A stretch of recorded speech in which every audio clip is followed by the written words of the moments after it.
A gente viu o versículo 1 na semana passada, mas hoje a gente vai continuar, vou ler um pedacinho do versículo 1 e a gente vai continuar até o versículo 3. Tito capítulo 1, do versículo 1 ao versículo 3. Essa é a palavra do Senhor para nós hoje. Paulo, servo de Deus e apóstolo de Jesus Cristo, para promover a fé que é dos eleitos de Deus e o pleno conhecimento da verdade segundo a piedade, na esperança da vida eterna que o Deus que não pode mentir prometeu antes dos tempos eternos e em tempos devidos. Manifestou a sua palavra mediante a pregação que me foi confiada por mandato de Deus, nosso Salvador. Amém? Amém. Amém. Vamos orar mais uma vez pedindo a graça do Senhor sobre a palavra? Oremos. Pai amado, abençoa agora a proclamação da Tua palavra, que as meditações, as reflexões, os suspiros dos nossos corações sejam agradáveis a Ti somente, ó Deus. E que as palavras que saírem dos lábios do Teu servo sejam, ó Deus, de acordo com a Tua vontade, para a honra e glória do Teu santo nome. Oramos em nome de Jesus. Amém. Graças a Deus. É muito bom esse tempo que a gente passa aqui, né? Esse é o primeiro, vamos colocar, é o primeiro retiro, é o primeiro acampamento, é o primeiro tempo assim que como igreja, nesses 2 anos de existência, a gente está passando junto e podendo compartilhar dessa comunhão. E tudo isso faz parte dessa nova temporada, desse novo estágio na vida da nossa igreja. Igrejas são organismos. Como a palavra de Deus fala, é o corpo de Cristo. Então, como um organismo nasce, cresce e vai passando por diferentes estágios de crescimento e amadurecimento, a igreja também. A igreja ela nasce e ela vai crescendo, passando de estágios da infância até crescendo mais um pouquinho e devagarzinho ela vai crescendo e amadurecendo. E é isso que está acontecendo na vida da nossa igreja. Agora a gente entra num novo estágio, numa nova etapa, onde a gente olha para o futuro e agora a gente direciona a nossa igreja focando nesse futuro, nesses alvos que nós temos. E um dos alvos que nós temos para a nossa igreja, como corpo de Cristo, é entender a estrutura da igreja, entender como é que a igreja é organizada e como ela funciona, principalmente na questão de ter líderes. Qual é o meu papel e o seu papel dentro da igreja, dentro do corpo de Cristo? Nada mais oportuno, então, do que ter uma série de mensagens focada na carta de Paulo. Como eu disse, essa carta é uma carta que Paulo escreveu para um plantador de igreja chamado Tito. Tito estava plantando uma igreja, organizando uma igreja lá em Creta, e Paulo envia ele para esse lugar para organizar as coisas. Paulo então começa a carta falando assim: Paulo, servo de Deus e apóstolo de Jesus Cristo.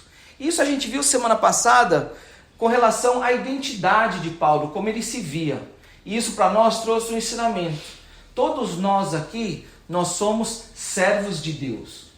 Essa é a nossa identidade. E a identidade ela é muito importante, porque dependendo de como a gente se vê, como a gente entende a nossa identidade, a gente direciona a nossa vida. Independente de quem você é, independente do seu crescimento, da sua cultura, da sua escolaridade, da sua experiência, independente o que você está passando na sua vida agora, cada um de nós em Cristo Jesus, nós somos chamados para ser servos de Deus e representantes de Jesus Cristo. Por quê? Apóstolo nada mais é do que um representante de Jesus Cristo. Aonde ele ia, Paulo entendia que ele era uma pessoa enviada por Cristo para ser Cristo e representar Cristo para aquelas pessoas. Deus te trouxe para Marieta, Deus te trouxe lá da onde você veio, Deus criou você com a sua história, com as suas experiências, para que hoje nesse lugar você fosse servo de Deus e representante de Cristo. Paulo então continua aqui no versículo 1, no finalzinho, e ele coloca claramente aqui que o propósito da vida dele era o quê? Promover a fé que é dos eleitos de Deus e o pleno conhecimento da verdade segundo a piedade. Qual que é o seu propósito de vida hoje? Você poderia me dizer qual que é o seu propósito de vida? Mas aí eu vou perguntar mais uma vez. Qual que é o seu propósito de vida quando você se vê como servo de Deus e representante enviado de Cristo? Qual que é o seu propósito? Paulo entendia que o propósito de vida dele era promover a fé que é dos eleitos de Deus. Promover, por causa de. O meu objetivo, Paulo dizia, é para que a fé que pertence aos eleitos, de alguma maneira, ela seja aumentada, ela seja edificada, ela cresça. Você sabia que independente do seu conhecimento, independente da sua experiência, independente do que você acha de si mesmo, em Cristo Jesus, Deus levantou você para que você fosse um instrumento de edificação, para que a fé do corpo de Cristo cresça e seja edificada. Você sabia disso? Que a sua vida em Cristo Jesus tem o propósito de ser usada para promover a fé que é dos eleitos? Deus não te chamou para você, sei lá, fazer pamonha. Ele te chamou mais do que isso. Ele te chamou para que quando você vai lá e se oferece para fazer pamonha, outras pessoas te vejam, e principalmente aqueles que são do corpo de Cristo, aqueles que estão da igreja, te vejam servindo, te vejam fazendo aquela pamonha, vendo você colocar o seu coração, o seu amor, não apenas em servir, mas o seu amor para Cristo e pela igreja, e aí as pessoas sejam tocadas por aquele amor. E aí aquelas pessoas veem o seu exemplo, e aí elas falam, eu quero servir como aquela irmã. Eu quero crescer na fé como aquela irmã. E aí, através dessa comunhão, a tua vida, a minha vida, a nossa vida, ela é usada para crescer a fé. A pamonha, o fazer a pamonha é apenas um detalhe. A nossa vida em Cristo Jesus, ela tem um propósito muito maior. E todos nós temos essa responsabilidade. Esse é o propósito da nossa vida. Seu propósito não é apenas servir fora da igreja, fazendo o seu trabalho, por exemplo, sendo um bom estudante, tendo um bom emprego, criando uma família abençoada, mas é através de todas essas coisas, as pessoas dentro da igreja olharem e falarem assim, cara, eu quero ser um marido como esse irmão aí. Eu quero ter um casamento como aquele irmão, aquela irmã vive. Eu quero criar meus filhos como esse irmão cria. Eu quero saber vencer as dificuldades como essa irmã vence. Eu quero saber como me aproximar do Senhor no momento do sofrimento, da dificuldade, como esse meu irmão, esse minha irmã. Tem gente que serve na igreja e sempre está com o semblante caído.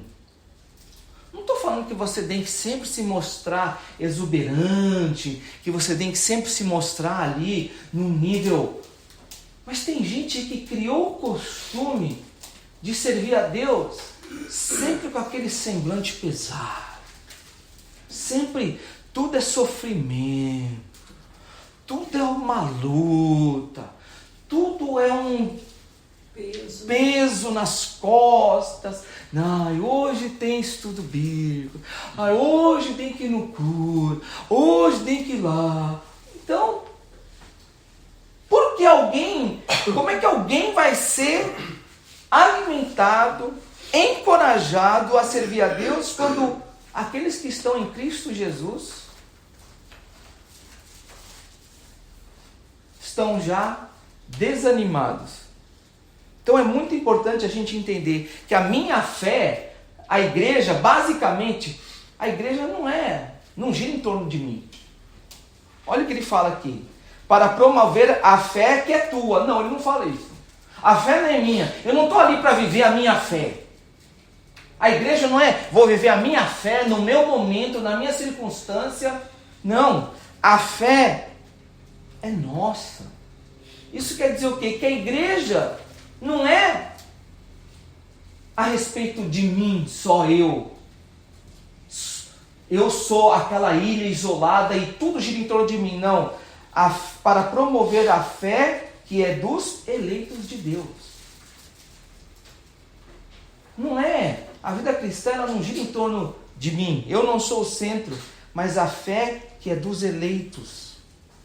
E o pleno conhecimento da verdade segundo a piedade. Esse conhecimento que a gente vai compartilhando em Cristo Jesus, ela nos leva ao conhecimento da verdade. E piedade, o que é? Uma vida de acordo com a vontade de Deus. Uma vida piedosa. Então, quando a gente fala de igreja, a gente fala de direcionar a nossa vida, não para coisa que acontece para fora da igreja, né? Que a gente, às vezes, a igreja parece que ela gira em torno das coisas que acontecem fora da igreja. Você vem para a igreja, é por causa do meu negócio. E tudo gira em torno do seu negócio. Ou a igreja é em torno da sua vida sentimental. Ou é da sua... E aí a pessoa... Tudo aquilo é em torno de... Como é que eu vou? Não. Quando a gente coloca o propósito da nossa vida centrado na fé, centrado na piedade, na vida de acordo com a vontade de Deus, então ela muda tudo. Você vem para a igreja... Como é que eu posso ser um servo de Deus no meu trabalho? Como é que eu posso ser um servo de Deus de maneira que eu sirva a Deus dentro da igreja e fora da igreja? A ponto dos dentro da igreja de olhar e falar assim, se um dia Deus me abençoar e me der uma empresa minha, eu quero ser um patrão que nem fulano de tal. Porque quando ele trabalha, até os funcionários que não conhecem a Jesus, eles querem conhecer o Jesus que o patrão deles serve. E aí, os que estão dentro da igreja são encorajados a viver mais de acordo com a palavra. Pleno conhecimento da verdade segundo a piedade. Eu quero ser um servo de Deus. Eu quero ser um servo de Deus tanto dentro da igreja e fora da igreja. Rapaz, eu quero ser um aluno tão bom que nem aquela irmãzinha ali. Por quê? Porque aquela irmãzinha não se deixa contaminar por aquele ambiente do mundo, lá da escola, das amizades, mas pelo contrário, ela traz os amigos para Cristo. Eu também quero ser, quando eu for na escola, quero ser alguém como aquela irmã, promovendo piedade. Então Paulo tinha uma visão de quem ele era, da identidade dele, que era algo fenomenal, que não era só dentro da igreja, ou porque ele era apóstolo, não, mas ele se via como servo de Deus e representante de Cristo, independente das situações, independente das circunstâncias, e isso levava ele a viver uma fé que era tão viva, que era independente de onde ele estava. Por quê? Porque essa fé era viva? Porque era uma fé que tinha esperança. Olha o que ele fala aqui no versículo 2. Na esperança da vida eterna que o Deus que não pode mentir prometeu antes dos tempos eternos. Por que você trabalha? Por que você estuda? Por que você corre atrás das coisas? Porque a gente tem esperança. Ninguém é doido de fazer as coisas sem ter uma esperança. Até aquele que reclama faz com a esperança de que depois do seu trabalho alguma coisa mude. e geralmente mude para o melhor. Para Paulo não era diferente. Porque Paulo, ele direcionava a vida dele daquela maneira, naquela direção, independente da oposição, da perseguição, de tudo aquilo que ele enfrentava. Porque a vida dele era baseada numa esperança, que era muito além da recompensa que ele recebia das pessoas, do reconhecimento, do respeito, ou do ganho material que porventura ele poderia ter. Ele não servia a Deus por causa dessas coisas. Não era por causa de respeito, reconhecimento ou por causa do ganho material. A esperança dele era baseada no quê? Esperança da vida eterna.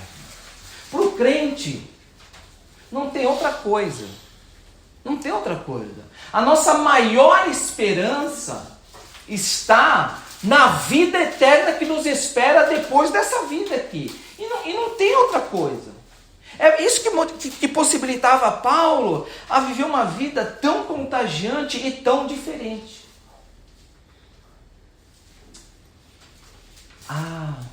Um dia a vida tá boa, a vida tá...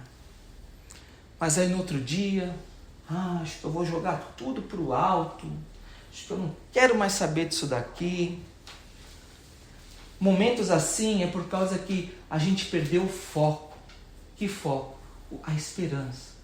Porque eu coloquei muitas vezes esperanças em coisas que eram tão passageiras e tão transitórias, que quando deu uma mudança, a minha esperança também se foi. E com a minha esperança mudou o meu ânimo, mudou o meu semblante, mudou os meus pensamentos, as minhas emoções e até as palavras que saem dos meus lábios. É por isso que muitas vezes o próprio crente se torna uma vacina contra Jesus para aquele que não está na igreja.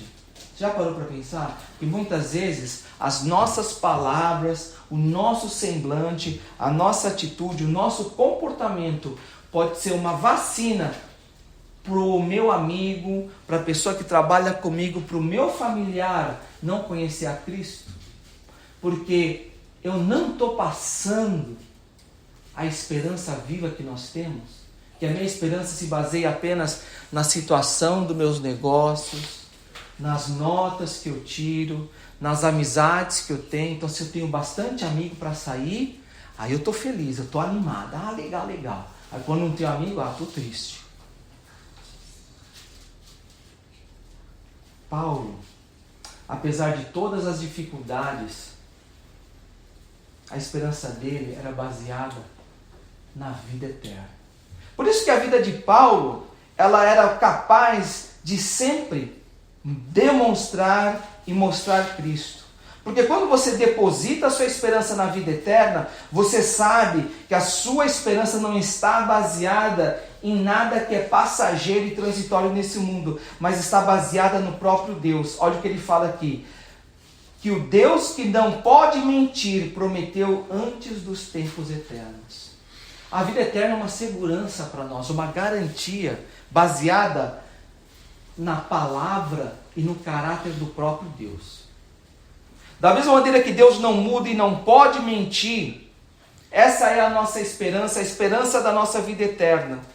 Ela não muda e ela jamais falha, porque Deus não muda e porque Deus jamais falha. Qual é a sua esperança? E qual é a sua esperança em vir à igreja, em ser um bom cristão, em ser fiel ao Senhor? A sua esperança está baseada naquilo que você pode conseguir de Deus? Eu vou servir a Deus, porque se eu servir a Deus, vou conseguir mais bens materiais. Não necessariamente. Eu vou servir a Deus para ser bem sucedido aqui na América. Não necessariamente. Eu vou servir a Deus e vou continuar indo na igreja, porque foi assim que eu fui criado e não conheço outra vida. Então está faltando conhecer alguma coisa mais profundamente, porque isso só não é base de vida cristã. Ela tem uma esperança. Eu sirvo a Deus porque hoje eu estou feliz, mas quando eu não estiver feliz, eu vou ficar meio... Eu vou servir um pouco menos, vou tirar o pé do acelerador. Será que é assim mesmo que é a vida cristã? Tudo tem um tempo na nossa vida. E Paulo entendia que a vida dele, não apenas um instante na vida, ou uma temporada, uma estação, mas a vida dele fazia parte de um tempo, e era um tempo onde ele tinha recebido um chamado de Deus. Olha o que Deus fala no versículo 3. Em tempos devidos, manifestou a sua palavra mediante a pregação que me foi confiada por mandato de Deus, nosso Salvador.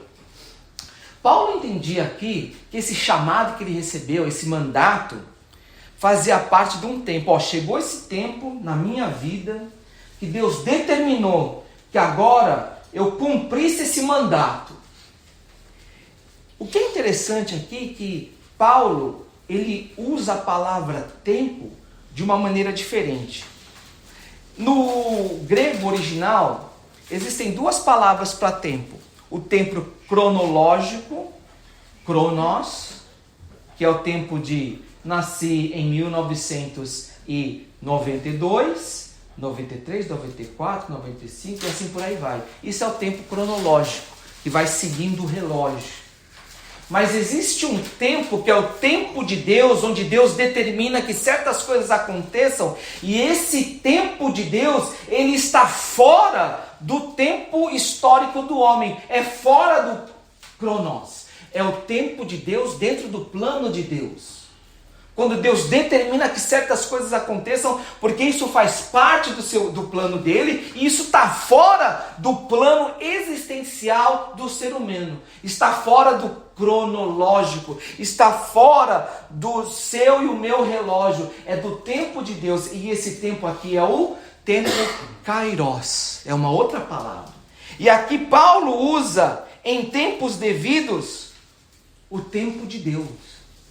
Paulo entendeu que o mandato, esse chamado que Deus tinha, agora fazia parte do tempo de Deus.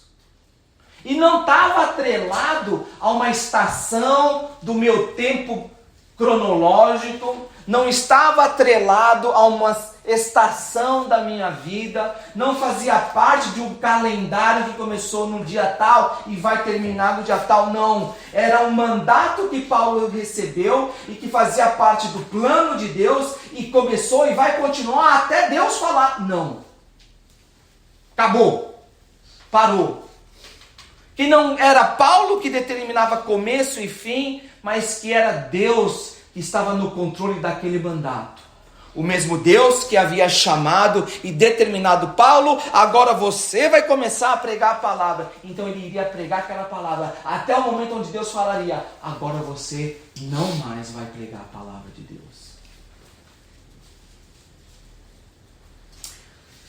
O que controla a sua vida hoje?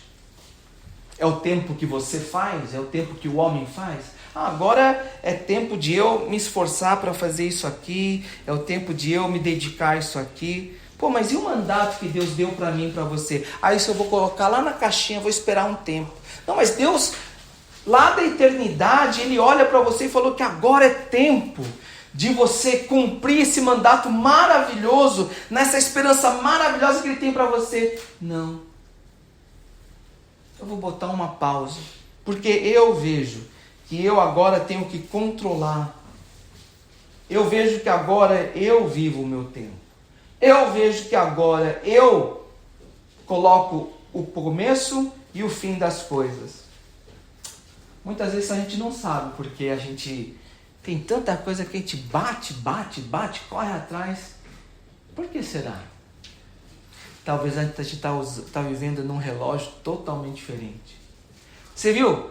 Eu não sei se vocês repararam, mas sabia que a gente está num horário diferente, num fuso horário diferente? Não. E aquilo foi uma confusão tão grande para mim, no meio da estrada. No meio da estrada. Por quê? Porque eu tinha combinado com a pessoa da casa, por favor, deixa a gente entrar um pouquinho mais cedo. Seja caridosa. E a dona da casa foi muito gentil, falando assim, olha, tudo der certo, vocês vão poder entrar 2 horas, porque Comumente no Airbnb você tem que entrar 4 horas, é a regra do Airbnb. E aí eu falei, que graças a Deus. E eu me programei tudinho para sair de casa e chegar 2 horas. E aí eu chego um pouco antes, eu dou uma parada, almoço com a família, e aí tudo bem. Mas aí eu não consegui acordar na hora certa, eu saí 1 hora mais tarde. Mas aí tudo bem, pensei que ainda ia dar tempo, né? E aí foi. Gente, de repente, eu estava com o celular no mapa, né, no GPS, e o relógio do carro. Aí eu dirigindo assim, eu olhando pelo relógio do carro, eu olhei pro mapa assim, do nada, eu olhei, o GPS, o horário mudou, voltou 1 hora. E eu olhei assim, comecei a ficar confuso, não, peraí, que horas que eu vou chegar lá? E aí mudou, eu vou chegar 1 hora mais cedo, eu olhei, a Flórida, eu não sabia, é 1 hora atrás. Isso bagunçou tudo. E bagunçou a hora que eu falei, pessoal, vai começar 10 horas, mas eu esqueci que o pessoal na Georgia está numa hora totalmente diferente. Você vê, quando você está numa hora diferente, tudo fica um pouquinho confuso, um pouquinho fora do lugar. Quando você está no seu tempo e você não está no tempo de Deus, tem confusão. A gente acha que é só um pouquinho, que é só um instantinho, é uma coisa tão boba. Tem diferença. Tem diferença. Se 1 hora na Flórida, 1 hora a mais na Georgia, já causa uma confusão, imagina quando você não está no relógio de Deus. Quando você não está no tempo de Deus. Mas você está ali teimando com Deus e querendo seguir o seu próprio programa e o seu próprio cronograma. Amados, Paulo, ele viveu uma vida contagiante, diferente, não porque Paulo era super-homem, ou porque Paulo tinha uma unção especial ou diferente, não. Mas é porque Paulo se rendeu a Deus.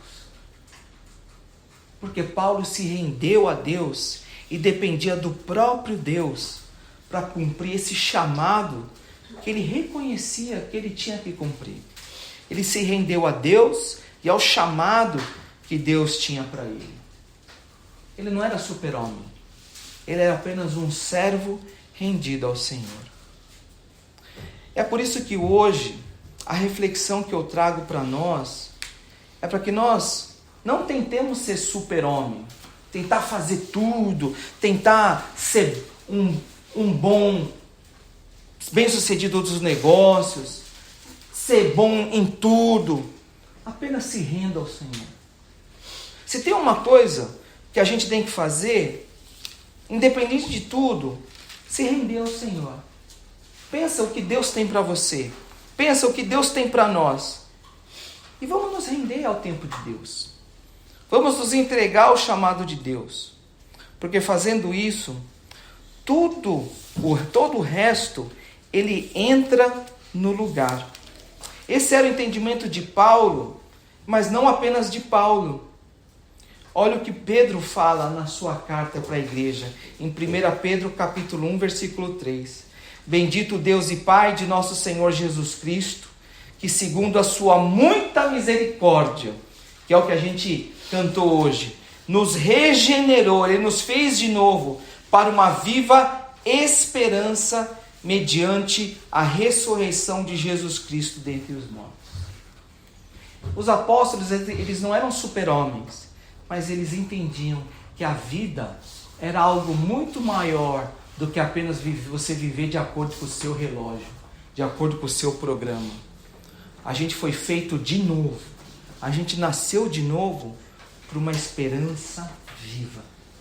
Então, que nessa nova temporada da nossa igreja, à medida que a gente vai crescendo como no corpo de Cristo e como igreja, a gente possa experimentar essa nova vida juntos. A gente possa encorajar uns aos outros nessa esperança que é viva. Porque vai ter momentos onde alguns de nós, inclusive eu, vou chegar a falar assim, tá difícil. estou meio desanimado. Mas aí eu possa contar com vocês para virem e falarem assim: calma, não se preocupa, porque o que nos espera é uma esperança viva, é a vida eterna, garantida pelo nosso Deus em Cristo Jesus. Que assim a gente possa crescer como igreja, como corpo de Cristo e como família de Jesus. Amém? Vamos orar? Amém. Pai amado, nós te pedimos, ó Pai, que o Senhor nos abençoe e nos guarde, ó Deus, mediante a Tua palavra. Que reunidos como igreja nós possamos ser o corpo de Cristo e também separados no nosso trabalho, nos nossos estudos, com as nossas famílias, sejam as famílias aqui nos Estados Unidos, os nossos familiares lá no Brasil e onde quer que eles estejam, nós continuemos sendo corpo de Cristo, família de Jesus. Que nós possamos, ó Deus, ser servos de Deus e representantes de Cristo para os de dentro de casa e os fora de casa. Que possamos ser servos de Deus e representantes de Cristo para os nossos patrões, os nossos funcionários, os nossos colegas de trabalho, os nossos amigos na escola, os nossos professores, que nós possamos espelhar Cristo para os nossos maridos, para as nossas esposas, para os nossos filhos, para os nossos irmãos, para os nossos primos, para as nossas noras, para os nossos cunhados, para os nossos genros, para os nossos namorados, para as nossas namoradas, para os desconhecidos, para aqueles que passam a Deus despercebidamente no nosso dia a dia, que nós possamos servir a Deus a todo instante e refletir a Cristo.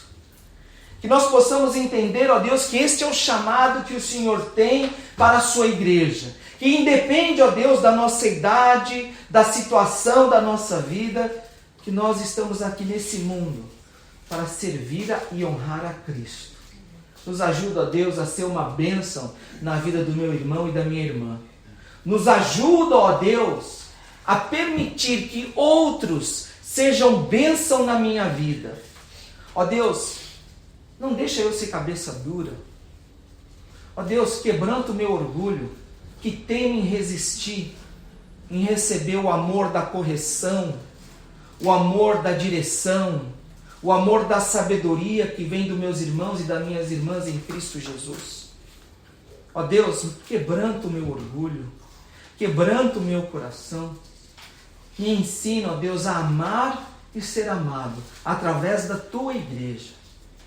Ó Deus, é o que nós pedimos, como corpo de Cristo, no nome do nosso Senhor e Salvador Jesus Cristo. Amém e graças a Deus. Mas vamos ficar de pé para a nossa bênção e permaneçam nos seus lugares que eu tenho alguns avisos, tá bom? Pastor, e os dízimos e as ofertas? Eu já vou falar. Pode enviar online. Isso. Pode enviar online, depois que eu der a bênção, fica à vontade de enviar online. Tá bom? Porque o dízimos, as ofertas também fazem parte do culto. Muito bem lembrado, meu irmão. Amém. Que a graça do nosso Senhor Jesus, Amém. o amor de Deus Pai e o consolo e a exortação do Deus Espírito Santo estejam sobre todos vós, desde agora e para todo sempre. Amém e graças a Deus. Amém. Deus é bom. Todo tempo. Amém. Fiquem sentados aí que eu só vou desligar a live e aí eu já volto. Então, enquanto isso, nós vamos cantar um cântico, pode ser? Vamos abraçar os irmãos. Mas vamos abraçar os irmãos. Mas, irmãos, nós queremos cantar um cântico. Tá aí no último, no grupo. Engraçado, né? Os irmãos conhecem essa música?